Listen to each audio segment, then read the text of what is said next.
but uh, but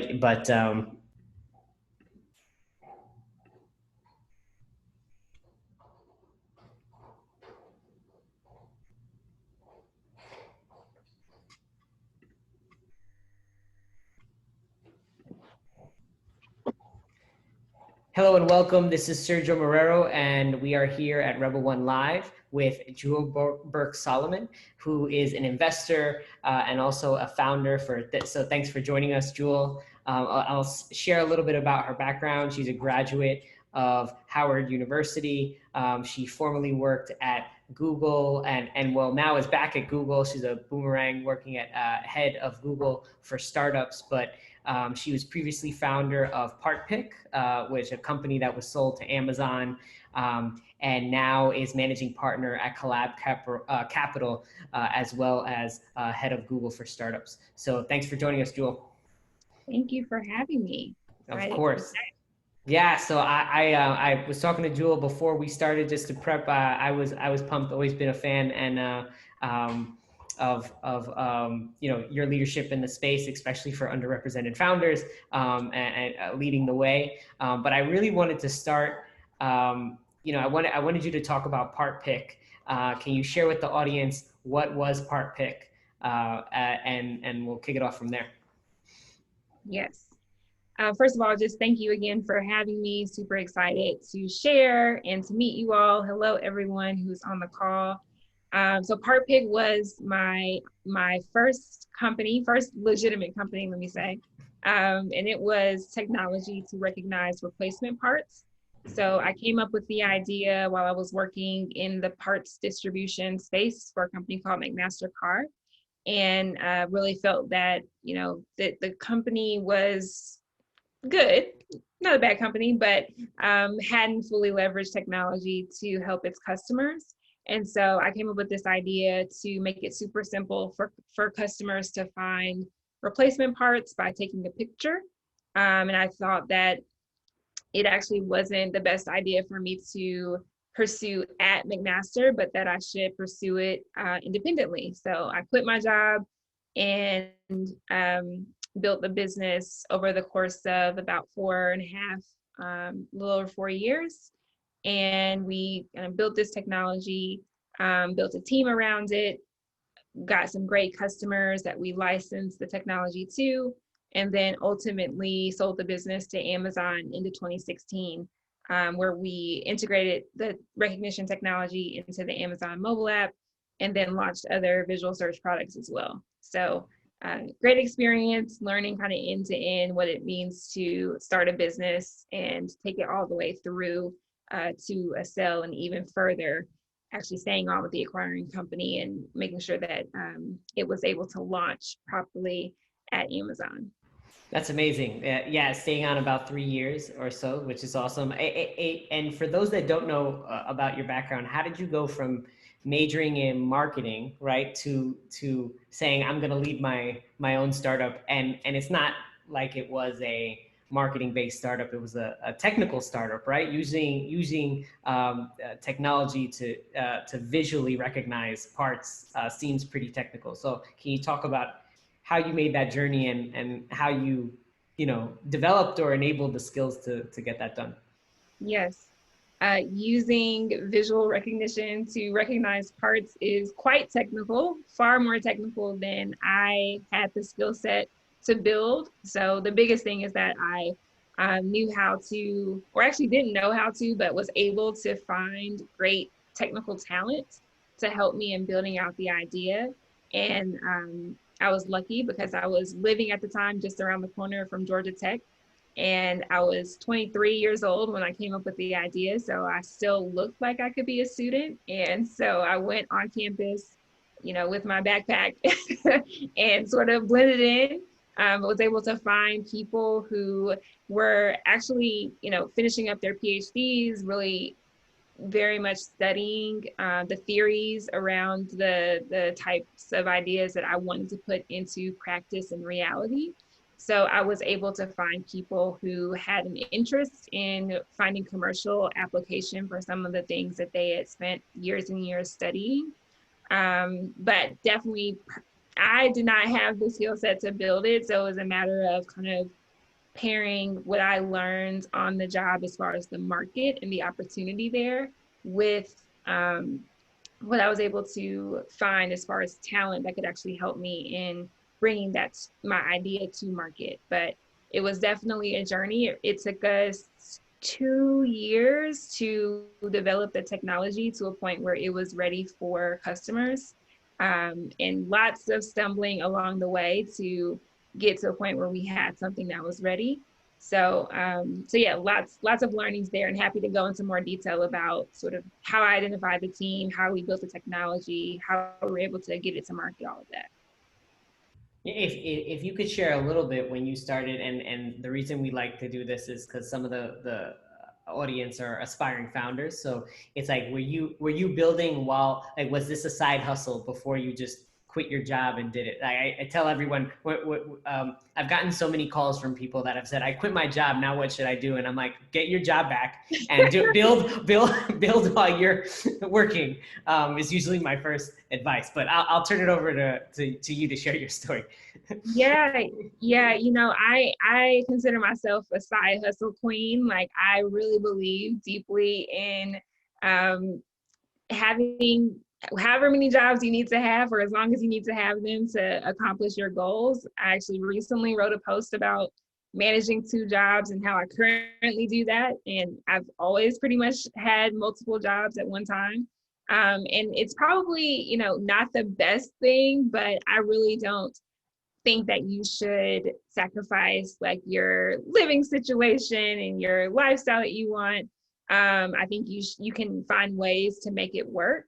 So I always recommend to people, like, don't quit your day job until you have either extremely high conviction, you already are making enough money from the business, or you have a really amazing support system that can back you while you are pursuing a business that may not be making you enough money to live on.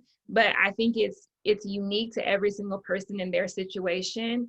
In my case, I've never been in a situation where I had somebody else that could take care of my bills or anything like that. So I've always wanted to make sure that I could maintain my life, take care of my bills, keep a roof over my head, and in some cases help provide for other people as well. So that's why I've always kind of balanced multiple things at once.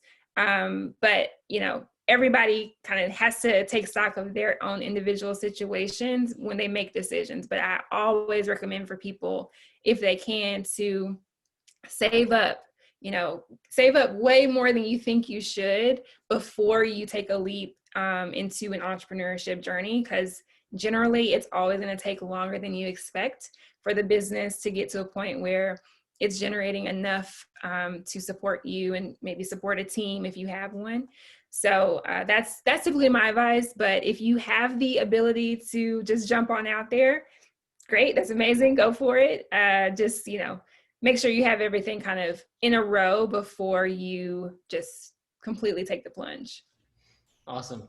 Hey, can you share a little bit of the evolution of, you mentioned before how you built the team, and your journey of raising, before selling to Amazon? Sure. So I'll give as much specificity. I always join these types of events, and I hate it when people are talking in very broad terms. I'm going to tell you the details. Okay. So I came up with the idea for Part Pick on 12/12/12. Obviously, I will never forget that date. It was a very cool, interesting date, and also sent my mom an email about the idea. So I have evidence of the fact that that was the day that I came up with the idea for Part Pick. From that date, I sort of shifted my mindset as far as how I was thinking about my time at work. So as I mentioned, I was working at a company called McMaster-Carr. It's a parts distribution company. So my entire job became customer discovery for me. Like, I really used the time at work probably not the best thing to say, but I use the time at work obviously to do my job, but also to really dig into the customer problem and start to create the business case for why there should be some easier way for people to search for parts. And what that meant was me getting to the details, understanding how much is the company losing every year because we're not able to get this right on the first try. So when someone calls into the call center, every time that we're not sending them the right product, like what does that cost the company? So I was doing math on, the shipping costs that were lost because of having to send second orders and restock the initial parts and all this. And that helped me get comfortable with the notion that like, oh, if I can figure this out, there will be a business opportunity on the other side of it because these companies are losing so much money on this problem. So when I got comfortable with that, I actually applied to join an accelerator. And I told myself, if I can get into this accelerator, then that'll be a sign for me that I should go all in and pursue this business. But at the same time, I was already in the process of applying for business school. So I was a part of MLT. I think, were you also? I was also MLT, yes. Okay, that's what I thought. Yeah, so I was part of MLT. I was doing like my coaching calls and everything during this time. And I kept talking to my coach about this idea. So at a certain point, she was like, are you sure you want to go to business school? Because you're not talking about the task that we're supposed to be talking about. You're like on this idea. So she kind of gave me a nudge, actually. She was like, you could always go to business school, but maybe you can't always pursue this idea. So maybe you should think about it. So that was one thing. This is happening all at the same time. I actually was in the GMAT testing facility when I got the call, like right before you're supposed to put your phone up. I got the call from the accelerator to say I got in.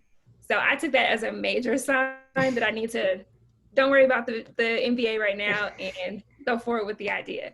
I took also that as a sign it's time for me to quit my job. So I quit my job in June of 2013. So this is like about 6 months after I initially came up with the idea. And during that time, I had been saving up money with the thought that I was going to be going to business school. But it just transitioned. I took the money I saved for business school and focused it on part pick. And then I left Atlanta and moved to New York to do this accelerator. So that's kind of how things got started. Got into the accelerator, did that from July to November, I want to say, of 2013. And then realized, okay, it's getting cold in New York. It's time for me to go back to Atlanta. And kind of decided like I want to build the business out of Atlanta. So I moved back down to Atlanta. And why did you pick Atlanta? Was it purely family, or what was like support system, or were there other reasons? Yeah, it was a combination. So I moved to Atlanta in 2012 to be closer to family, and I started working at McMaster then. Prior to that, I lived in Oakland and worked in Silicon Valley at Google. But yeah, I wanted to be back. I really loved being in Atlanta. It's proximate for me to everybody in my family. So between it being cold in New York and me wanting to get back home or closer to home, that's the reason why I started in Atlanta. And then also, once I realized the technical talent that I was wanting to recruit was in Atlanta also, out of Georgia Tech, that was another reason for me to just base the business in Atlanta. And our first pilot customer also was in Atlanta. And so I felt this kind of community and kind of the pieces that I needed to get started all were in Atlanta. And so that's the reason why I decided to focus on staying in Atlanta, building the team up in Atlanta. Despite the fact that this is, 2013, and at that time, it was definitely not the popular decision to build a tech company in a city like Atlanta. Most people were saying you should build in Silicon Valley, maybe New York, maybe Boston, but not Atlanta. So it was definitely a risk, I would say, to build in Atlanta, but I was very committed to the idea because I'd already lived in Silicon Valley. So I knew that I did not want to go back. No offense to anyone that is based in San Francisco or Mountain View or anywhere like that. But for me, it just wasn't the place where I felt that I could thrive. I was set on building in Atlanta. And then it was a case of, okay, you have access to the right talent for the team. You have access to customers. What about funds? That was kind of the next big question. And unfortunately, at that time, the investment ecosystem in Atlanta was still quite nascent, I would say. So when I started to raise money, like starting in 2014, I wasn't able to raise money out of Atlanta. In fact, I had one investor in Atlanta out of 20. So I did have to get back on planes and like go everywhere to try to raise money. But everything else I felt like was in Atlanta. So that's why I want to be based there. I feel like I've gone on a tangent from your original question, but This is no. This is good because you talk about finding your team at Georgia Tech, and can you share a little bit of how did you go from I'm building this product and I have this team to being sold, like bought by Amazon? Like did you just hang a sign on the door? Did they come knocking? Like what can you just talk a little bit more about that experience? Right. Okay. So I was kind of taking you through a timeline of what happened. Yep. So fast forward from where I was in the last time I was talking, 2014 and 2015 were definitely building years. So 2014, we're just trying to get the technology right. I did a pitch at TechCrunch Disrupts to debut Part Pick, but there was still so much to do from a tech perspective, even after that. So pretty much the entire year of 2014 and majority of 2015 was really just dedicated to getting the technology to a place where we could sell it to enterprise customers. And then 2015, second half of 2015 was getting customers. So growing the pipeline and selling into these large manufacturers, distributors, retailers that could use the technology. It wasn't until 2016 where I was actually in the process of trying to raise the next round of funding, so a Series A. And as part of that, I wanted to reposition PartPick as more of a computer vision, deep technology company in the market. That's what we were, but people viewed us as an enterprise SaaS company because that was my strong suit. I had come from enterprise sales. I was very much, when I talked about PartPick, I talked about the great customers we had in the pipeline, and I didn't so much talk about the depth of the technology.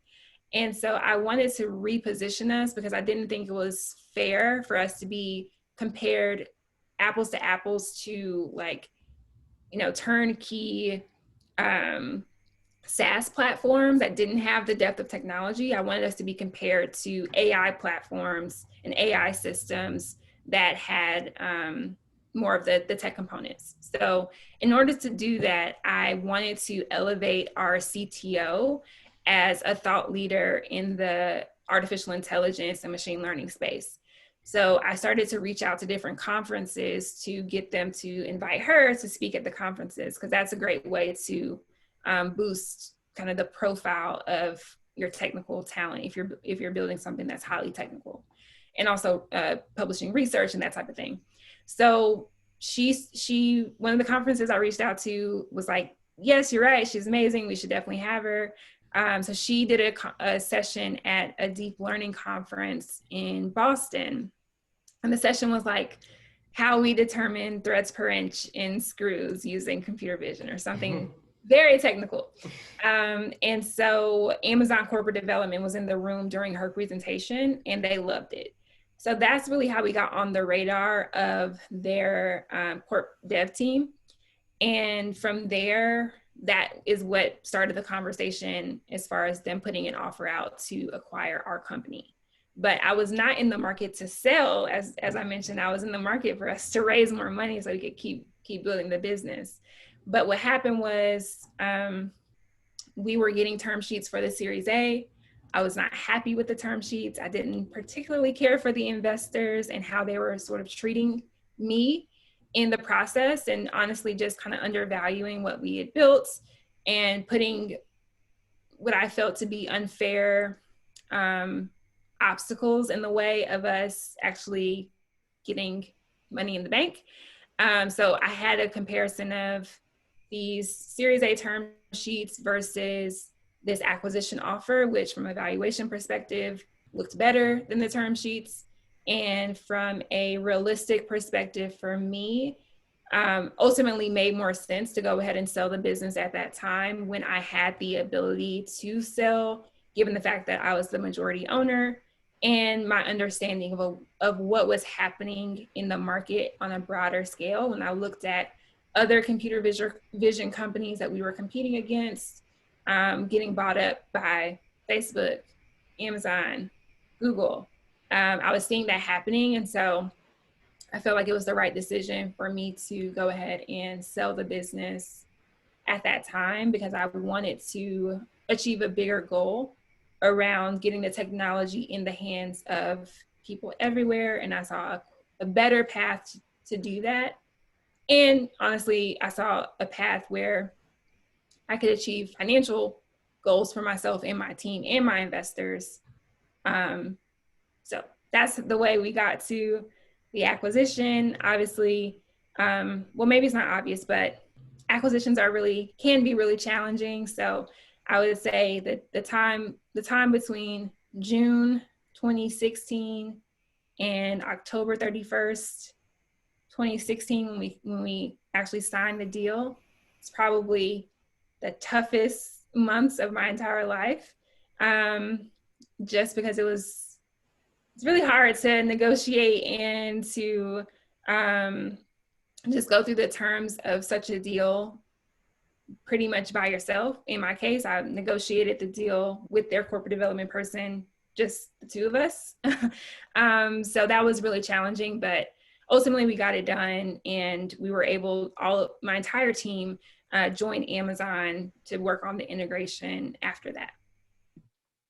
That's you got your MBA by doing. I love it. It's you got it. You got and you got to stay on. You went to Amazon and led the implementation. So that's amazing. Can you share a little bit of about what inspired you? I know now you left Amazon and joined Google as head of startups. But also started Collab Capital in the process. And I know you always say you have a side hustle. So can you talk about what Collab Capital is and how it came about? Sure. So as I've alluded to, my journey was not an easy one, and particularly the fundraising journey was really difficult for me. And I always felt that investors not handling part pick properly had negative impacts for them and for me, in a sense. I think if investors would have seen the value of what we created in the similar way that Amazon saw the value, then we could still be operating part pick to this day, and it could be a much bigger business than it turned out to be. And I felt that there were many points in the process where I was not treated fairly by investors. And what that illuminated to me was that there is something broken in the investor landscape if they weren't able to, if many people were not able to see that this technology is phenomenal, this team is amazing, like these are all, this market is huge, all the things that people say they look for, but there's something in their way because they were overweighting the fact that they didn't have belief in our team, in us, in the fact that, from an identity perspective, we didn't match up with what they would expect from people leading this type of company. So that always kind of created a little, I guess you could say, like a chip on my shoulder around investment and investors. And I made a vow to myself while we were still building Part Pick that if I ever could get on the other side of this, then I'm going to become an investor, because I know there can be a better way. And I know that investors are missing out on a lot of great opportunities because they're blinded by their own bias. So that was kind of the promise I made to myself while I was building Part Pick. And then when we sold the business and I had the financial ability to go out and start investing, that's exactly what I did. So I started meeting with companies pretty much every day. And to be transparent, that was my mechanism for getting over what was a really hard, challenging experience selling the business. So my coping was starting to meet with founders, teach, tell them about what I experienced, try to be as helpful as I can, and then really learn from what they were working on as well. Because you got to think, I've been 5 years heads down looking at one particular problem. And so didn't have a lot of awareness as far as what are other people doing? What are some other problems that are out there? So started angel investing first. And then when I was angel investing, I realized, wow, first of all, personal capital, I can only do so many investments per year. And then also many of these founders, I'm actually not helping them a ton, because by my angel investment, I'm putting in their head that they need to go and raise subsequent capital. Like my little $25,000 or $50,000 check is not going to get them to the next milestone. So, but what I started to think was many of these companies actually probably shouldn't be raising venture capital. They should be trying to build profitable businesses. Yep. So this thinking is what kind of got it in my head. And then I started talking to my friends, Barry Givens and Justin Dawkins, who both were also operators, also had similar experiences building businesses and not being able to get the investment that they needed to grow and scale those companies. And so we started talking about it and sort of coming together on this same idea that, one, we didn't want the next generation of particularly Black entrepreneurs to start at the same place we started. We want to make sure that they're starting at least where we finished, if not beyond. And two, that the existing models were not a great fit for most of the entrepreneurs that we were meeting. So what could we build that actually centered those entrepreneurs and was designed with these entrepreneurs in mind? And that's how we came up with Collab. And really, that's how we built the model around Collab, where we don't expect and we actually don't encourage founders to set themselves up for having to raise multiple rounds of funding and therefore dilute their ownership and therefore potentially lose control of their companies. But rather we focus on how do we make sure and help founders maintain ownership in their companies. And we do that through a profit share model where they can actually buy us down, buy back their equity as they share back profits. So that's what we're doing in a nutshell. But happy to go into any more detail about that. Love it, love it. So what types of founders and startups are you looking for at Collab Capital? Yes, so we are focused. First criteria is we're investing in Black founders for this fund. We think that the biggest opportunity in the market right now is with Black founders because they're so under invested in, so under resourced, and they represent a huge growing segment of the entrepreneurship population. So that's the number one focus is we're investing in Black founders. We were very intentional about that because we know that oftentimes Black founders even get marginalized in diversity and multicultural efforts. So we wanted to be very specific about that. Second, after kind of that criteria is we're focused on founders who want to explore ownership and optionality in their journeys. So basically what we think is that most early stage companies don't know yet if they should pursue venture capital or if they should pursue a bank loan, or they don't really know the right path for their business. And what we think is that there should be more room for them to kind of figure that out without being extremely committed to any one direction. So we allow for that in our model, where if after a year, 2 years, we actually see, oh, this company has potential to be a multi-billion-dollar unicorn business, they can easily jump on the venture path, and we allow for that. We just convert into equity looking like a early stage investor. But if we see after this business has been operating for a few years, actually, you know what, this is a $20 million business, and we'll get 20% year over year growth with this business. But that's totally okay. We think there needs to be more of those types of businesses located in cities like Atlanta, Baltimore, Detroit. We want to support the growth of those businesses instead of doing what venture would do, which would be, that's not big enough. Sorry, we can't do anything here, and then go to zero. That's what we see happen a lot. There's either you're a complete winner or you're a loser, and it's a zero-sum game.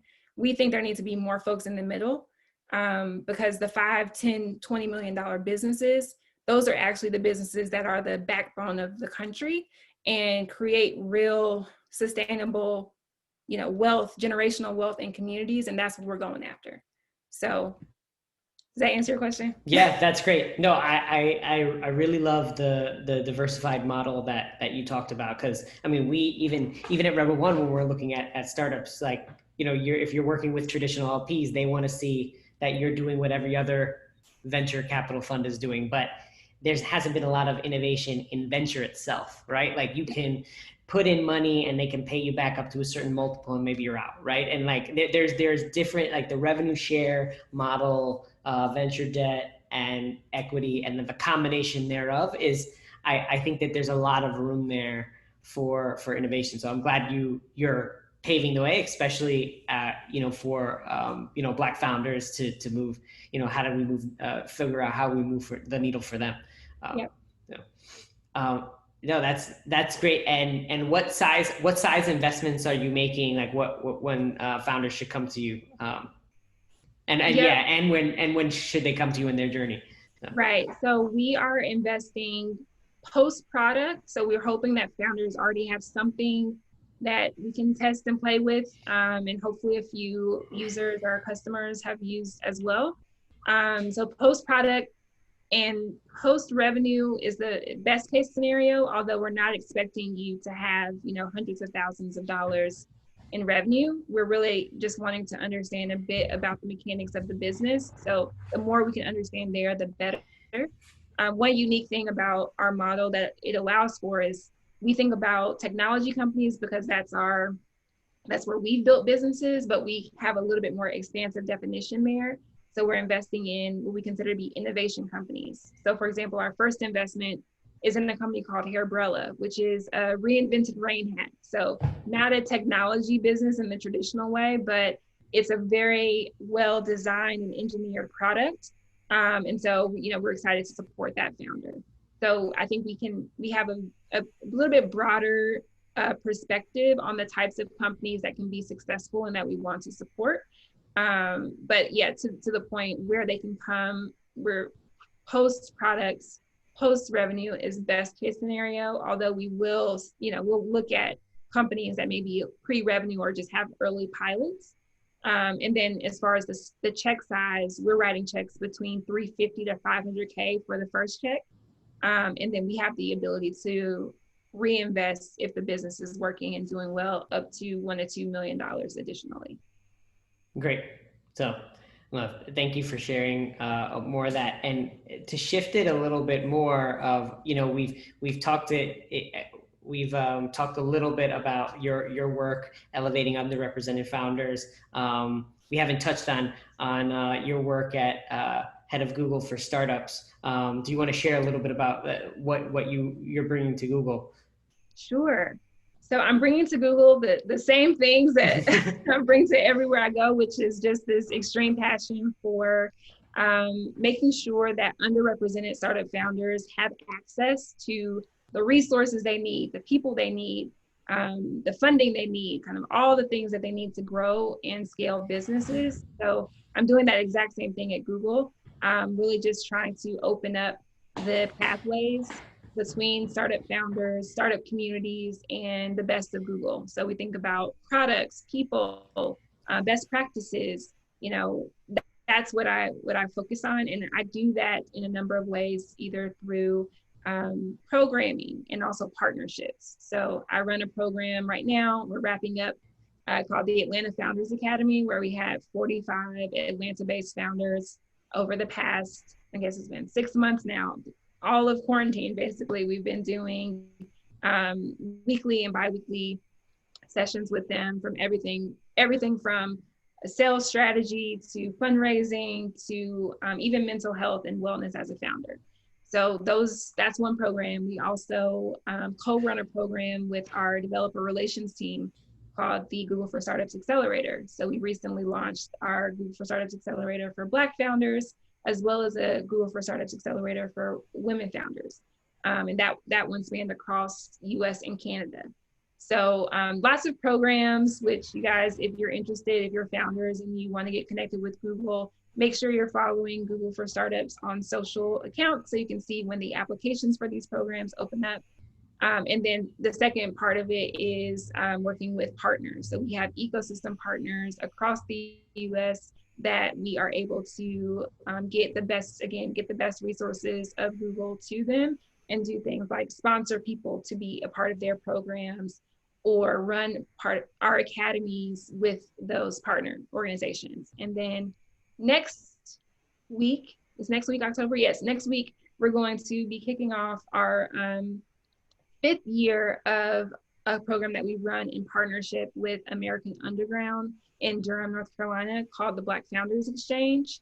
And so we'll be, actually this year is all about alumni. So people who have been in the last 4 years of Black Founder Exchange are going to be coming back all together to do a lot of different programming, speaker series, hands-on support, all of these great things. So yes, lots of work.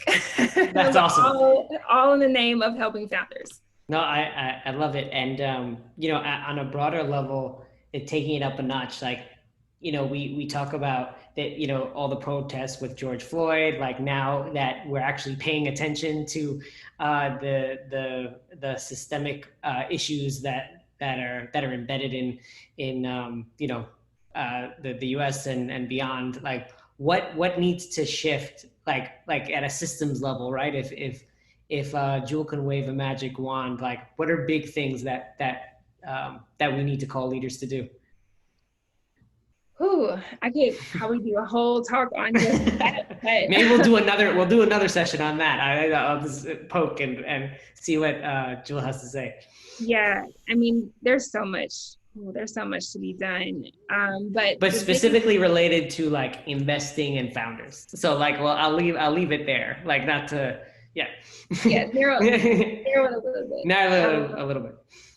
Yeah, so I mean, the biggest thing is that there needs to be more investment going to Black founders, his Latinx founders, LGBTQ founders. Like right now, if you look, women founders, if you look at how the dollars are allocated currently, it does not comparable or translate to the people who are starting the businesses and to the potential of those businesses.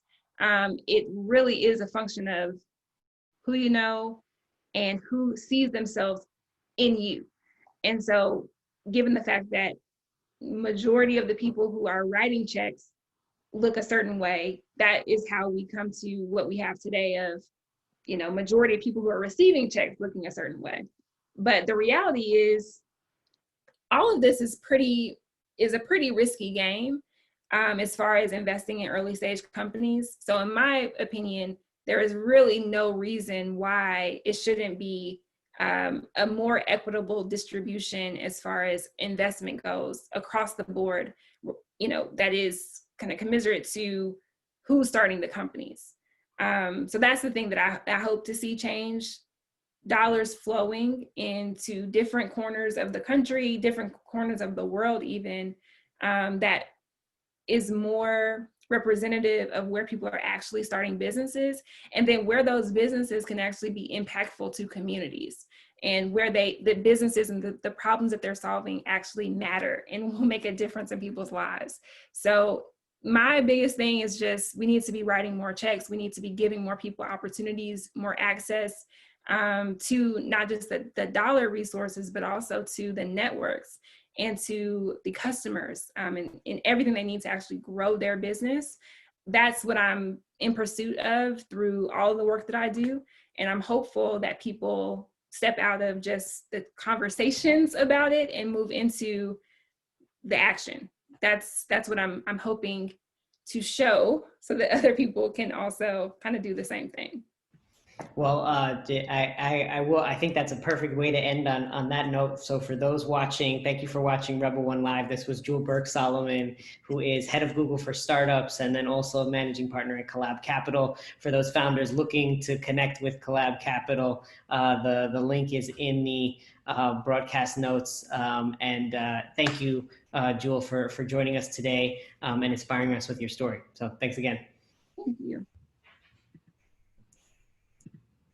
All right, so I just stopped the stream. Thanks.